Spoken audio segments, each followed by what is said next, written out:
on it.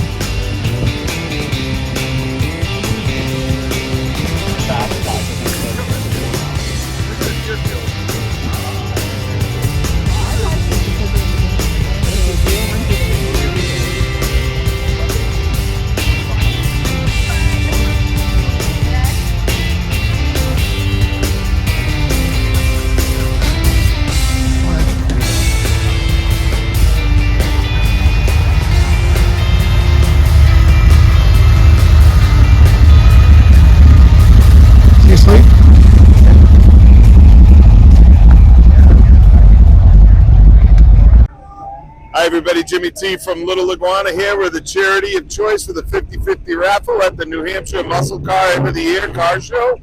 We've been saving kids for 30 years from abduction, child predators, trafficking, serious injuries. We also teach self-worth, self-esteem. We have some wonderful products that are made for children ages 2 through 8 because that's our focus group. And what we do is we teach everything through music, because what did you remember in first grade or second grade or third grade? Nothing. But if you played the music that was on the radio during that time frame, you know exactly what it was. Check us out online for your free download of our It's Easy to Be Kind workbook and any of the other free gifts that we give away. Have a great day.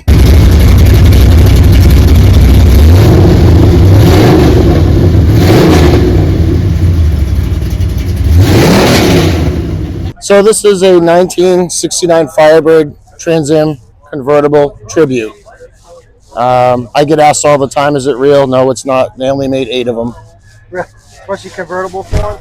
They only made 8 convertibles, correct. All 8 of them are accounted for and in museums or private collections. So not really a car you want to drive on the road anyways. True. This one I drive and enjoy. Nice. How long have you owned it? About 3 years now. 3 years. And what have you been doing with it? I converted it to a 5-speed, so it's much more comfortable to drive on the highway. I can take it long distances, better gas mileage, not that that really matters.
Excuse me, sir. Is everyone behaving today?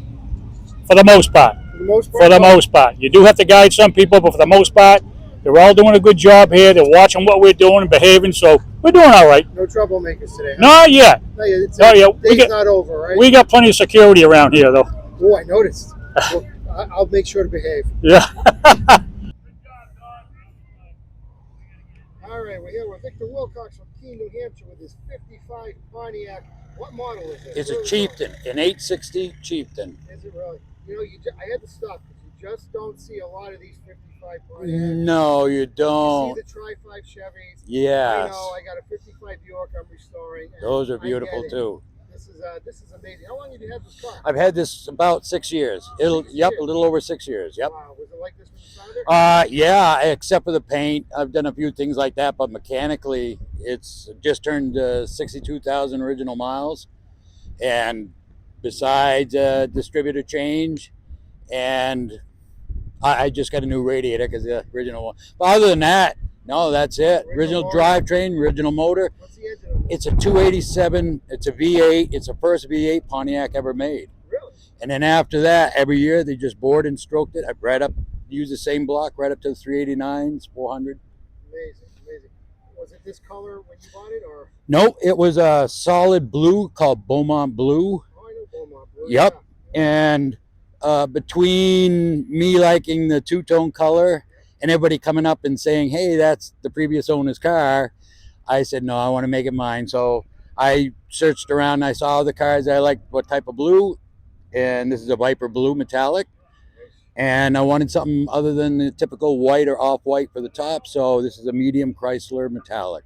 Oh, yeah, great combination. It is. I'm glad. I'm happy the way it came out. Thank you for bringing it. This is great. Thank you. You're most Thank you. welcome. Thank you.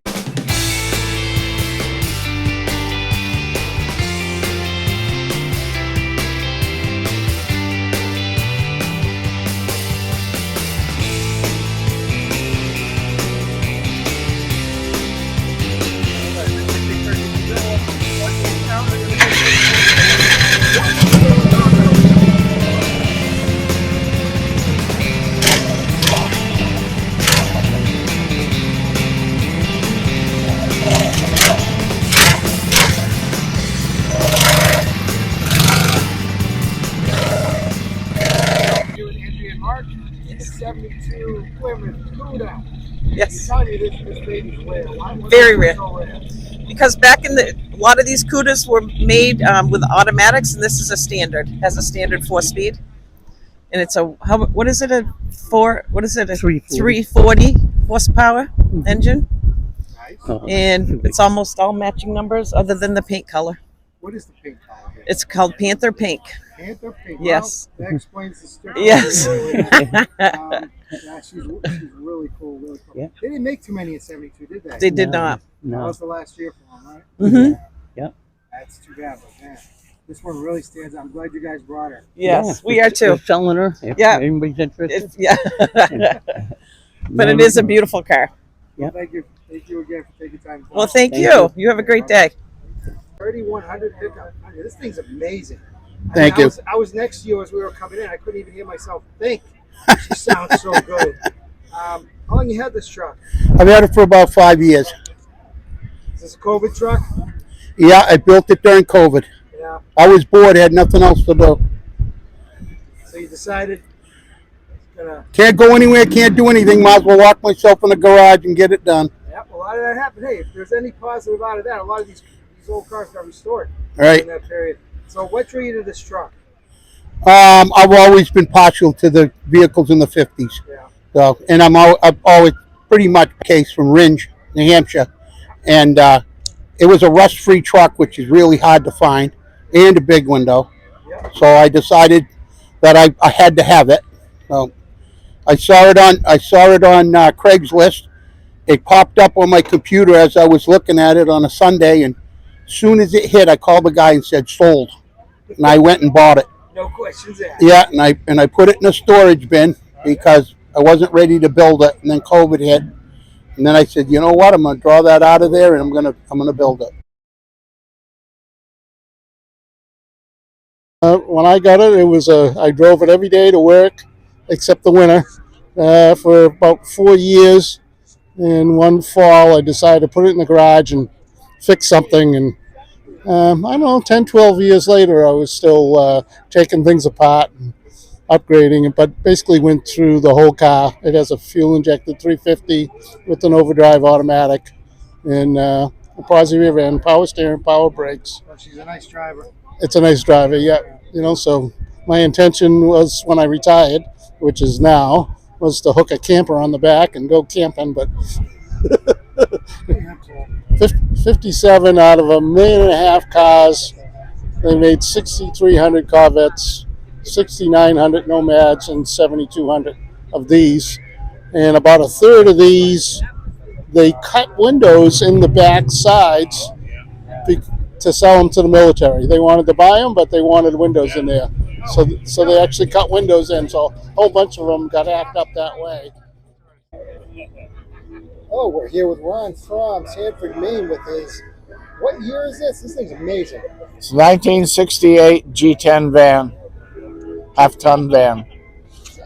Okay, this is obviously not a factory No. setup. What's the story here? What they did back in the day is people bought the van, and then they shipped it off to another shop, and then they did the modifications. How long have you had it? I've had this since 1976. 1976, so you bought this when you were 5. Yeah. I wish. Yeah, I've had it. In 2010, I took it apart for a total restoration. It had a rotisserie restoration. And 2016, I put it all back together and it got it back on the road and enjoying it. It's amazing. Yeah. Really camping it? I camped twice with it since I've redone it. When I was younger, we used to use it quite frequently. But the only time I've slept in it now since I've restored it was 2 different trips to the Van Nationals in Massachusetts. And I took first place in my division both times. That's amazing.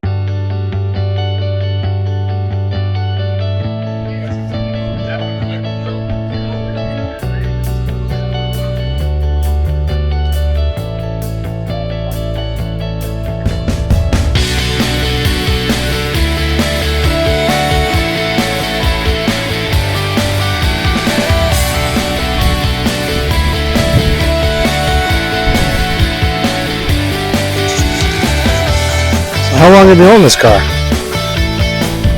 Oh, shy, huh? Okay. Sorry.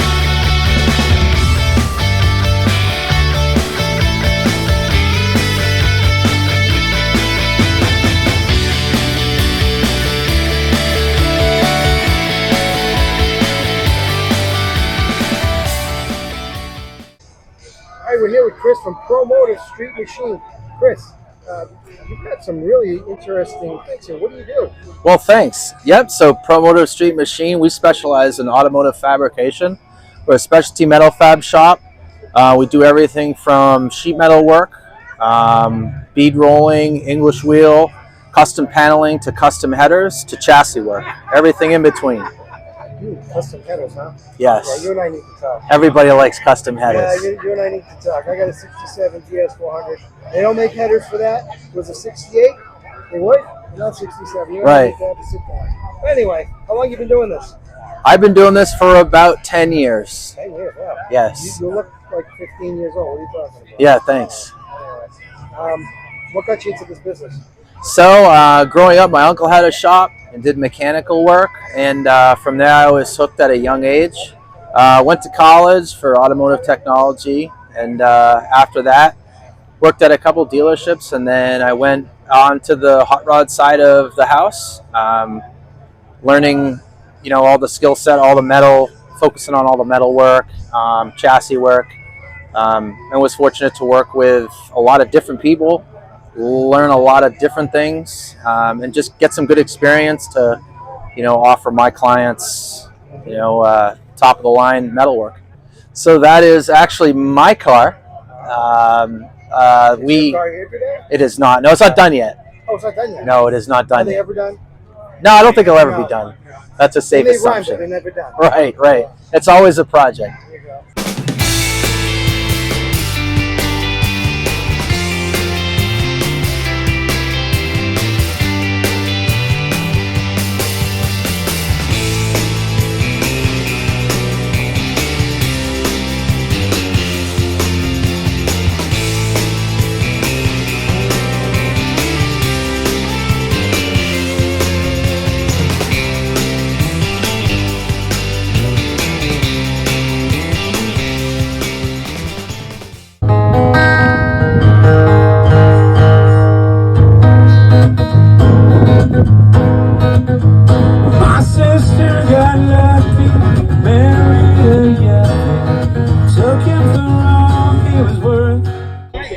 It came from Ross Muscle Cars in Michigan. Really? Yes, You found it online. I did, but it needed work. What'd you do? Everything, restored everything. Everything. I know that story. Yeah. See that one down there? See that one? That's mine. Nice. Everything. Yeah. I know what that means. It means it never ends either. It never ends. So what have you done so far? Engine, transmission, rear end, complete interior, rewired the whole car, and everything else. Everything else is brand spanking new. So when I was a teenager in high school, a friend of mine had a 1966 Chevelle Super Sport, color black, very similar to this one, and he took me for a ride in it, and I was like, I have to get one of these, and it took me the rest of my life to get one, but I finally got one.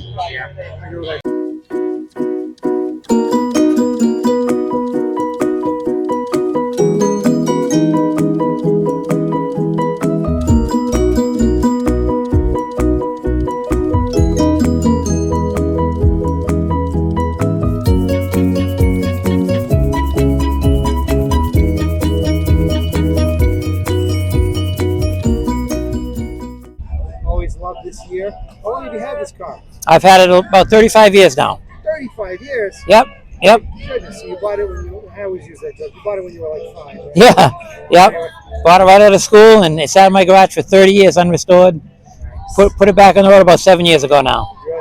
So what'd you do to get it back on the road? I had to do the whole body work, everything. I had a guy over in Nashville give it a paint job. I went with the original 400 for the first 6 years, and then this year I put a 455 in it from a 1976 Buick. Did you rebuild that engine too? Yep, I had that all rebuilt. Went over to R&L Engines. They did the main block, and I did the long block on it, put it together, and had some dyno work done on it. Sweet. Yeah. All right, you gonna tell us what the dyno had to say? Yeah, the dyno's got 505 horsepower and 525 foot-pounds of torque. You gotta love that Buick torque. Oh, the torque is great. That Buick torque. Absolutely great. Yeah, she's beautiful. What's this color? Fire sand. Fire sand. That's not an original color, is it? No, it's very close to a 1970 color, but not original.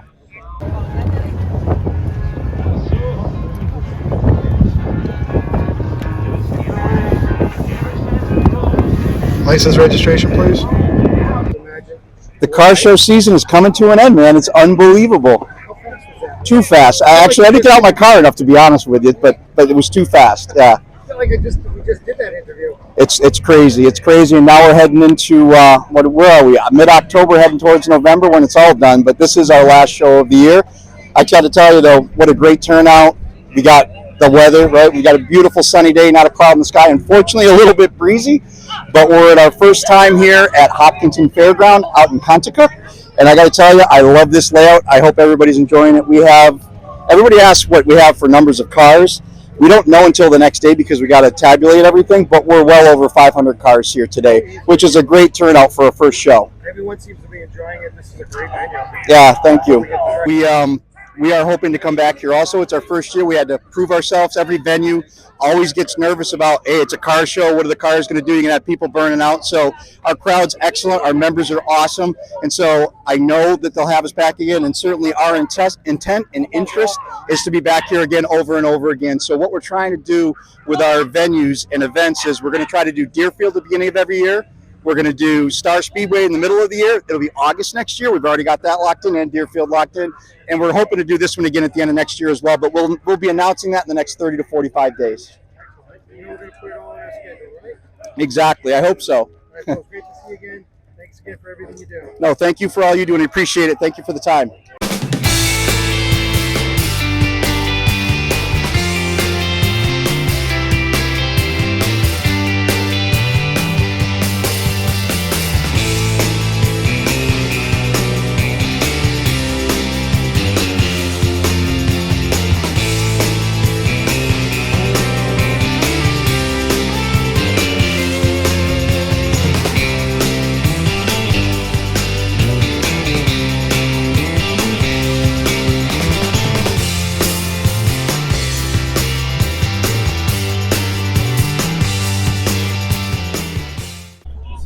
Hey, we're here with Rick from Hudson, New Hampshire. Rick, I've been all over this show. I think we've got close to 500 cars.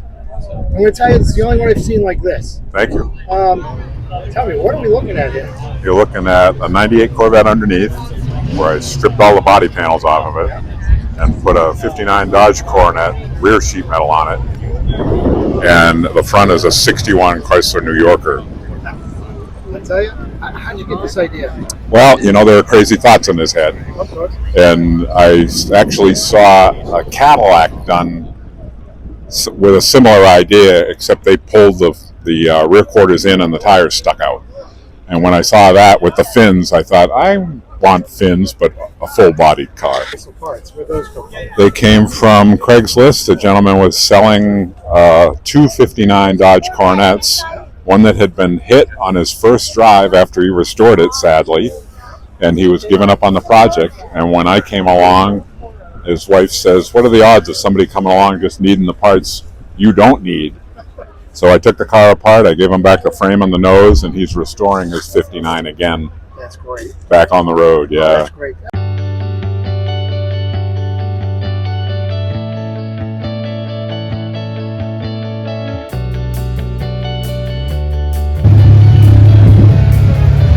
So how long you own this car?